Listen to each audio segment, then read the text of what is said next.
Hey everyone, and welcome. Tonight, we're stepping back in time, not to the castles and courts, but to the mud, the smoke, and the biting cold. We're exploring the remarkable lives and incredible resilience of medieval peasants, the everyday heroes who, despite impossible odds, managed to survive some of the coldest, most brutal nights in history. Their story isn't one of kings and queens, but of grit, ingenuity, and raw determination. From makeshift insulation tricks to communal sleeping strategies with livestock, they wrote a manual on survival with their very lives. So before you get comfortable in your warm, modern space, take a moment to like this video and subscribe, but only if you genuinely enjoy diving deep into history with me. Let me know in the comments where you're tuning in from and what time it is for you right now. It's always fascinating to see this community gathering from across the globe. Now, dim your lights, maybe turn on a fan for that soft background hum, and let's ease into tonight's journey together. When you think of medieval life, your mind might conjure images of jousting knights, grand feasts in lofty halls, and merry village fairs. But for the vast majority, the average peasant, winter was less about merriment and more about a single, desperate question: how do we not die tonight? Winter wasn't just a season, it was an annual test of endurance, administered by a particularly cruel teacher who didn't believe in second chances. Picture this: you're living in a tiny one-room hut built from wattle and daub, sticks crisscrossed like a giant basket and smeared with a mixture of mud, straw, and yes, often animal dung. The walls are so thin you can hear the wind's every whisper, and the cold doesn't just knock, it walks right in. There are no windows, just a small hole possibly covered with a stretched animal hide. There is certainly no thermostat to argue over. The indoor temperature is typically just a polite few degrees above whatever hellscape is unfolding outside. If it's freezing outdoors, it's politely slightly less freezing indoors. Congratulations. Nights with the ultimate ordeal. Darkness was absolute, swallowing the world whole. The wind would howl like a chorus of angry ghosts, and the fire in the central hearth, your sole source of heat and light, would sputter pathetically. It did its best, but its warmth was a selfish, hoarded thing, maybe roasting the toes of whoever sat closest. If you were on the other side of the room, tough luck. You might as well have been camping outside, albeit with slightly worse snacks. Your wardrobe was no help either. Forget fur-lined cloaks or goose-down blankets. You owned a few scratchy, rough-spun wool tunics, maybe a cloak that carried the persistent earthy aroma of goat, and a desperate hope that layering them would transform you into a well-insulated human onion. Spoiler, it didn't really work. And your bed? Often just a sack stuffed with hay or straw, laid over a wooden frame or directly on the dirt floor, shared with family and a thriving community of fleas. Luxury, thy name, was medieval peasant life. The cold was a lethal adversary. Frostbite, hypothermia, and simply freezing to death in your sleep were constant, real dangers, especially for the very young and the old. Every morning you woke up, your breath visible in the frigid air, was a minor miracle, a victory worth celebrating, perhaps with a slightly less frozen turnip for breakfast. So yes, surviving a medieval winter wasn't about comfort. It was about gritting your teeth until they ached, piling on every scrap of cloth you owned, huddling for precious warmth, and praying you didn't wake up with icicles hanging from your eyebrows. And this, my friends, was just the beginning of their daily battle. Their story of resilience is one of the ages. Part 1. The Siege of Home. Drafts, dirt, and desperate ingenuity. If you think your apartment is drafty because a window doesn't quite seal, medieval peasants would like a word, a very cold, chattering word. Their homes weren't just drafty, they were enthusiastic partnerships with the elements, more wind tunnel than sanctuary. The typical peasant dwelling was a lesson in making do. Wattle and daub construction sounds quaint, but it was essentially a lattice of sticks plastered with that charming sticky mixture of mud, straw, and readily available animal dung. It wasn't about being gross, it was physics. Dung was a free, effective binder and a modest insulator. But these walls, no matter how lovingly smeared, were no match for a determined winter gale. The wind would seek out every hairline crack, every shrunken gap, and gleefully invade the single-room home, ensuring a constant swirling chill. Privacy? Non-existent. Warmth? Elusive. Character? A living room TV equivalent. Here, stories were told, tools were mended, and the day's gossip was shared in flickering shadows. But the fire's most vital role was as a lifeline. Letting it die out, especially overnight, was unthinkable, a failure that could have fatal consequences. Reigniting a fire from scratch in winter was a difficult, sometimes impossible task. It required flint and steel, precious dry tinder, carefully hoarded, skill, and a lot of luck. Therefore, keeping the fire alive became a sacred round-the-clock duty. This led to the crucial practice of banking the fire. At night, before sleep, the embers were not extinguished. Instead, they were carefully buried under a thick layer of ash. This insulating blanket would starve the embers of oxygen just enough to keep them smoldering, dormant but alive, for hours. Success meant you could wake to a few glowing coals, easily revived with some kindling. Failure meant a cold, desperate, and dangerous morning. Banking was an art form passed down through generations. Every family had its techniques: how much ash, how to arrange the embers, whether to use a ceramic cover called a curfew. It was the subject of earnest debate, the medieval version of arguing over the best way to barbecue. Sometimes the risk was too great, and families would take turns through the night on fire watch, waking to tend the coals. It was a solemn duty, a bleary-eyed pilgrimage to the hearth to battle the encroaching cold for another hour. The hearth, for all its smoke and sputtering inconsistency, was the beating heart of hope. It was a fragile victory over the void, and its preservation was the first commandment of winter survival. Part 4. The warmth of others, communal sleeping, and strategic snuggling.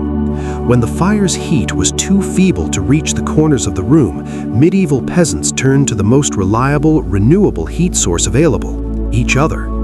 In the depth of winter, the phrase "the more the merrier" was a survival strategy, not a party invitation. Personal space was a modern luxury they couldn't afford.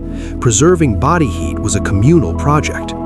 On the coldest nights, the entire household, parents, children, grandparents, sometimes even visiting relatives, would pile together in the warmest part of the hut, usually near the hearth. They would wrap themselves in every available cloth, cloak, and animal skin, forming what can only be described as a desperate, snoring human lasagna. The goal was simple: create a shared microclimate of warmth. Positioning was strategic and reflected a brutal hierarchy of need. The youngest children, the elderly, and the infirm were placed in the center, the warmest and most protected zone. The healthier adults and older children would form the outer layers, acting as human shields against the drafts. Being on the edge was a cold, thankless job. Woe betide the person who fidgeted too much, exposing a gap that would let in a surge of cold air and the ire of the entire shivering pile.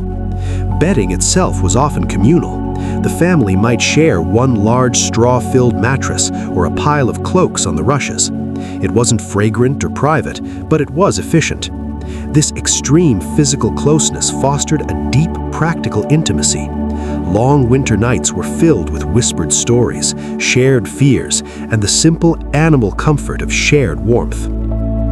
This practice extended beyond the family unit in times of crisis. Neighbors without fire or those whose homes had failed might be taken in, adding to the pile. The understanding was communal: tonight for you, tomorrow for me. In a world where the cold was a common enemy, survival was a team sport. So, the next time you grumble about a sibling stealing the duvet, remember the medieval peasant wedged between a snoring uncle and a damp sheepdog fighting for elbow room in a battle against the frost. Part 5. Unlikely Bedfellows, the Livestock Lottery. If you thought human roommates were challenging, medieval peasants played winter survival on hard mode by inviting their livestock inside. This wasn't a quirky pastoral tradition, it was a calculated survival tactic. Cows, sheep, goats, pigs, and chickens weren't just assets. On a freezing night, they were warm, breathing space heaters. Bringing animals into the living space served a dual purpose. First, and most importantly, their large bodies generated significant warmth. A dozing cow radiates a substantial amount of heat, turning a frigid corner of the hut into a marginally more survivable zone. Second, it protected the animals themselves from theft, predators, and the elements, securing the family's crucial economic future. Thus, the peasant home transformed nightly into a chaotic, aromatic barn. Chickens might roost in rafters or in wicker cages, a pig might nestle contentedly by the door, a cow or goat would be tethered along a wall, It was a chewing its profound cud and testament filling to the their collective discipline. The next time you groan at getting up to adjust the thermostat, spare a thought for the medieval child, squinting through smoke at 3 a.m., poking a pile of ashes, understanding that the survival of his entire family literally rested on his small, cold shoulders. The battle against the cold wasn't just fought with cloaks and fire, it was waged within their very bodies, down to the way they breathed. Medieval peasants learned that in the deep cold, how you inhale could mean the difference between a minor chill and a fatal case of lung sickness. The problem was stark. Gulping great mouthfuls of freezing air was a direct assault on the lungs. In an era where a simple chest infection could quickly turn into lethal pneumonia, this was a risk to be managed. So, they practiced a form of controlled survival breathing. The technique was to breathe slowly, shallowly, and exclusively through the nose. The nasal passages warm and humidify incoming air slightly before it reaches the delicate tissues of the lungs. It was a small physiological hack, but every degree of warmth counted. You'd see people, especially when sleeping or working outside, consciously keeping their mouths closed, their breath forming a single, steady stream of vapor. Some would take it a step further, pulling a portion of their cloak or a rough scarf over their nose and mouth. This created a microclimate of slightly warmer, recycled air. Of course, by morning, the cloth would be damp and frigid from condensed breath, but the trade-off was deemed worthwhile. Children were taught this from a young age. Panting like a dog after play was scolded during winter months. It was seen as inviting sickness. The entire culture of winter was imbued with these small, vital knowledges: how to breathe, how to layer, how to move to conserve core heat. At night, in the crowded hut, the collective breathing would become a slow, rhythmic sound. Shallow inhales, soft exhales. A subconscious chorus of conservation.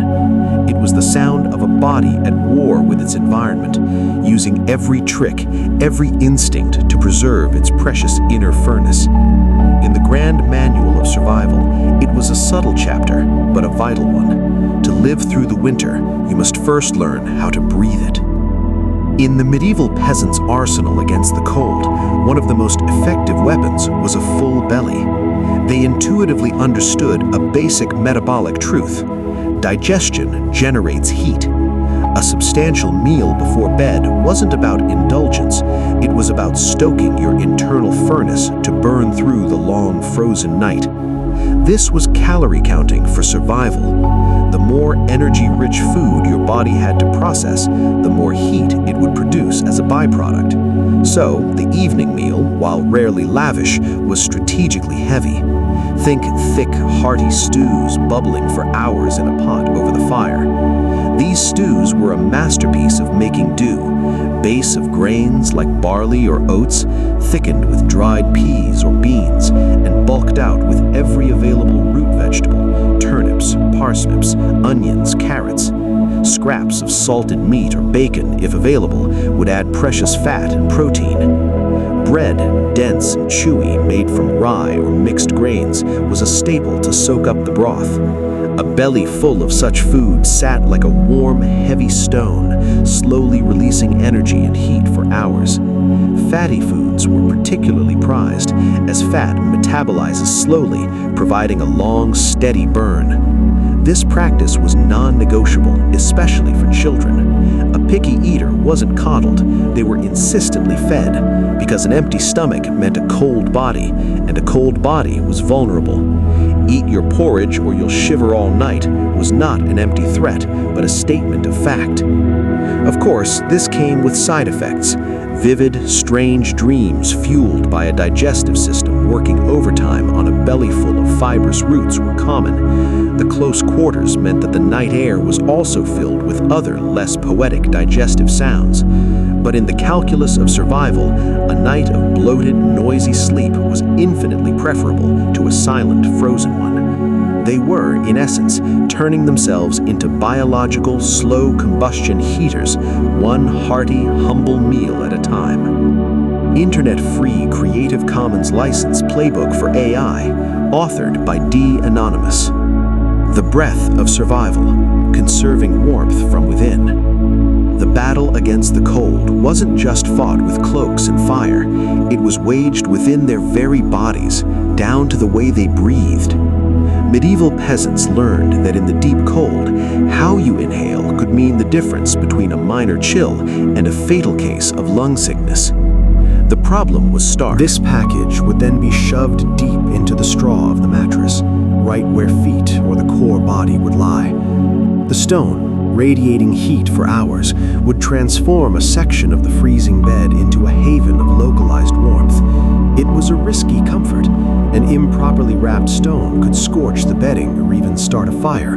A stone that was too hot could cause burns. But when done correctly, it was a tiny miracle, a piece of captured sunset to hold against the long night. These tools represent the pinnacle of peasant ingenuity. With no access to advanced materials, they used the physics of insulation and thermal mass to their advantage. A hot rock and a pile of hay, simple, effective, and sometimes the difference between a night of shivering and a few precious hours of blessed, warming sleep.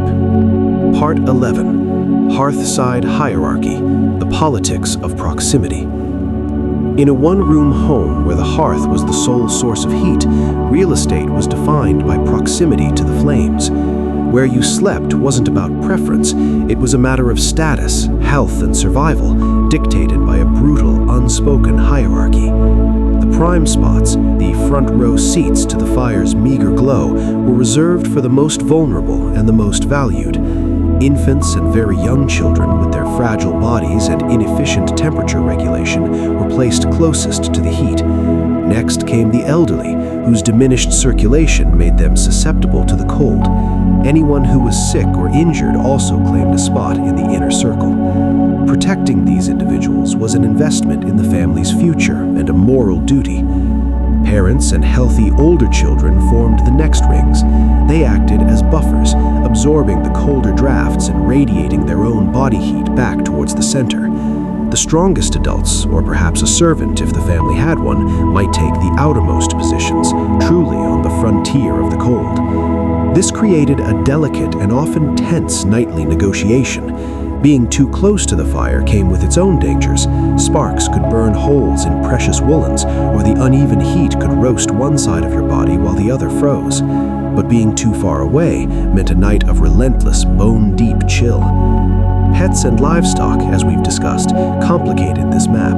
A dog might worm its way into the inner circle. A chicken might roost on a rafter above the hearth, stealing a sliver of rising warmth. The nightly arrangement was a living map of the family's ecosystem, a physical manifestation of care, necessity, and power dynamics. You learned your place, literally, in the fight for survival. The hearth's light didn't just push back the darkness, it cast long shadows, illuminating who was protected and who was expected to endure. Part 12. The Village as an Organism, Communal Survival. No medieval peasant, no matter how ingenious, survived winter alone. The unit of survival extended beyond the family to the entire village. In the face of the relentless cold, they understood at a visceral level that their fates were woven together. The village became a single struggling organism, and its health depended on mutual aid. Winter watch was a communal duty. The elderly or those unable to do heavy labor might keep an eye on the smoke rising from neighbors' chimneys. A hearth that went cold was a village emergency. It wasn't uncommon for a neighbor to arrive at a silent cottage with a shovelful of glowing coals from their own fire, a literal lifeline. In extreme cases, a family whose fire had died and whose home was freezing would be taken in by neighbors, adding to the already crowded human pile. Saving a life trumped personal comfort. Food security was also a shared concern. While starvation was a constant specter, villages practiced a form of grim charity. If one family's harvest had failed, others might contribute meager portions from their own stores. Communal ovens were used to bake bread, conserving individual fuel. The concept of the Lord's storehouse providing relief in famine was more myth than reality. True relief came from the community itself. Children were the messengers and runners of this network, carrying news, embers, or small offerings. Everyone had a role. Old grudges over stolen chickens or disputed field boundaries were often, though not always, set aside when the snows fell. The enemy was not the person in the next hut, but the winter that threatened them all. This interdependence forged a powerful social bond. It was a system built on reciprocity and a stark understanding. The person you help today may be the only one who can help you tomorrow. For medieval peasant children, winter wasn't just cold, it was an entirely different world. School? That was a dream for another social class. Childhood meant work, and winter reshaped that work entirely. As the sun grew weak and days shrank to a few precious hours, the duties of the young shifted from the fields to the home. The smallest children, perhaps 5 or 6 years old, became the guardians of the hearth. Their most crucial job was fire watch. They would sit by the hearth, eyes wide, ensuring the embers never fully died. Their small hands would carefully add a tiny piece of kindling or gently blow on the ashes to reveal a glowing heart. It was boring, yes, but everyone in the family understood its sacred importance. A distracted child could mean a dead fire. A dead fire could mean death itself. Games of necessity. But they were still children. In the dim, smoky light, they invented games from nothing. A button stolen from a father's old tunic became a treasure to be hidden in the straw floor. They'd play Find the Warmth, competing to discover which corner of the hut held the least draft. They'd watch the shadows cast by the fire dance on the wattle walls, imagining them as dragons, knights, or the wild wolves they could hear howling in the distant woods. Their toys were the tools of survival. A small wooden spoon became a doll. A bundle of tied straw became a horse. They played house, mimicking their parents, banking an imaginary fire, scolding imaginary children for leaving the door open to the cold. Through play, they practiced the very skills that would keep them alive as adults. The hunger and the hope. Winter was also the season of constant gnawing hunger. The autumn harvest was a memory, carefully rationed. Children felt this most acutely. Their growing bodies demanded more, but the stores were dwindling. They were fed the thinnest porridge, the last pickings from the vegetable store, often just turnips, hard and woody by this time. They learned to savor smells. The scent of a neighbor boiling a scrap of bacon would fill the village, and children would stand silently in their doorways, inhaling deeply, trying to taste the fat in the air. Dreams were frequently of food, of summer berries, of thick bread, of a whole bowl of milk. But winter also brought a unique, small joy, storytelling. When work was done and the night was too cold even for chatter, the eldest in the family, a grandparent usually, would begin to speak. They told stories not of princesses, but of the green man who slept beneath the frozen earth, waiting for spring. They told tales of the Winter Queen, a spirit both cruel and beautiful, who tested the hearts of men with her cold. For a child, shivering under a thin blanket, these stories were a different kind of warmth, a warmth for the mind. The first frostbite. Tragedy was a constant neighbor. It wasn't uncommon for a child to wake screaming, their toes or fingers white, numb and hard as stone. Frostbite. There were no doctors. Treatment was folk wisdom and agony. The affected limb would be slowly, painfully warmed in tepid water, never hot, or packed in snow to slow the damage. Sometimes it worked. Often, the blackened tissue would die, and a mother would have to perform the unthinkable. Children learned early to recognize the signs in each other. "Your ear is white," they'd shout, and rub it fiercely with a rough woolen sleeve. They lost parts of themselves to the cold, a fingertip, a toe, and wore these losses like silent badges of a battle survived. A child who kept all 10 toes by spring was considered lucky, blessed. This was the brutal education of winter. It taught resilience through loss. The longest night and the return of light. Deep in the heart of winter, around December 21st, came the winter solstice, the longest night. To us, it's an astronomical event. To the medieval peasant, it was a psychological and spiritual turning point. The fear wasn't just that winter was here, but that it might never end. The solstice was the night the sun seemed to hesitate, to die. Would it be reborn? This night was met with solemn rituals. Every fire in the village was allowed to die.